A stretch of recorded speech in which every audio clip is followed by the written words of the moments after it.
name is Kailas Bhosle. I am from Sanjeevani College of Engineering, Kopargaon. In this session, we are going to study about the angular twist in torsion. For this unit, we have referred textbooks as well as reference books. At the end of the session, learners will be able to solve the numerical which are based on the angular twist. So we know that the angular twist and the maximum shearing strain are related. So shear strain will be equal to C pi upon L, where C is the radius of the shaft, pi is the shear strain, and maximum angular twist gamma max, L is the length. In the elastic range, the shearing strain and shear are related by Hooke's law. So gamma max will be equal to tau max upon G. So that will be equal to T into C upon J into G.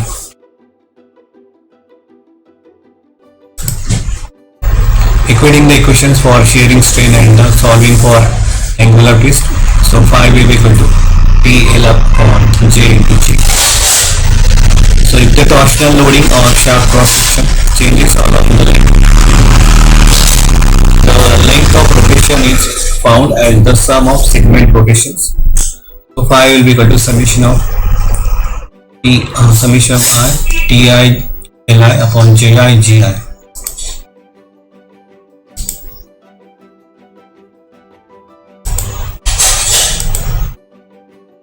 Given the shaft dimension and applied torque, we would like to find out the torque's reaction at A and B. So we apply the torque at the middle portion, and then we have to find out the torque at the two portions A and B supports. So we know that when you apply the torque at the middle portion, then it will be divided and will be taken by the, because at both the ends are fixed one, when you try to rotate the shaft at the C section, at A point the opposite torque will be developed in the clockwise direction. Similarly at B point also the opposite torque will be developed in the clockwise direction. So from the diagram, so the addition of the TA plus TB will be equal to 90, which is not sufficient to find the end torques because the problem is statically indeterminate. So divide the shaft into two components which must have compatible deformation. So phi will be equal to phi 1 plus phi 2. So TA LA J1 G minus TB L2 J2 G will be equal to 0. So substitute the value into the original equilibrium equation. So TA plus L1 J2 L2 J1 into TA will be equal to 90. So we know that in the case of the ductile metal, the failure will be sudden, straightforward. In the case of torsional shear, and for the brittle material, it will be at the 45 degree. So apart from the tensile failure, it is different. So we'll solve this numerical. A pipe has an inner diameter of 80 mm and outer diameter of 100 mm. If its end is tightened against the support at A using a torque range at B, determine the shear stress developed in the material at the inner and outer walls along the center portion of the pipe when the 80 Newton forces are applied to the range.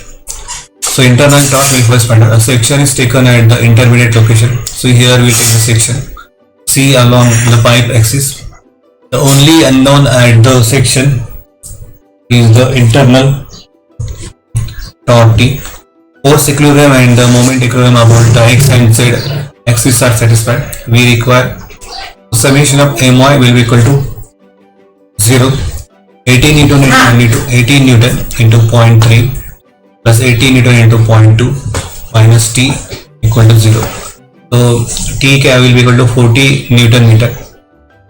The insection properties are the polar moment of inertia of the pipe cross section J equal to pi by 2.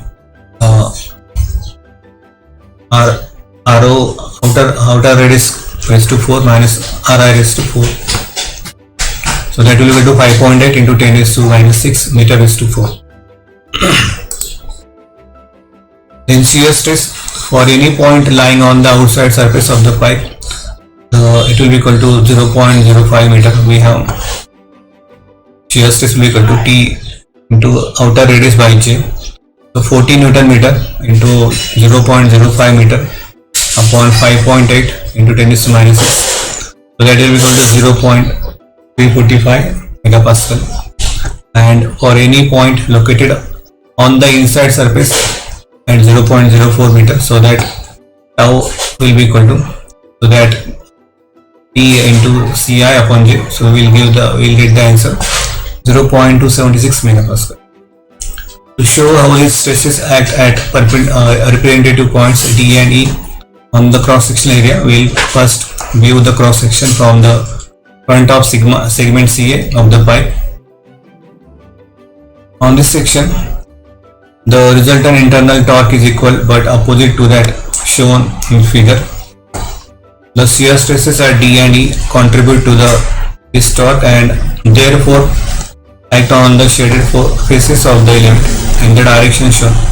As a consequence, notice how the shear stress components act on the other three faces. So the shear stresses are shown on this one at the outer point, one at the 0.4 meter radius, and this is the shear stress distribution on the part.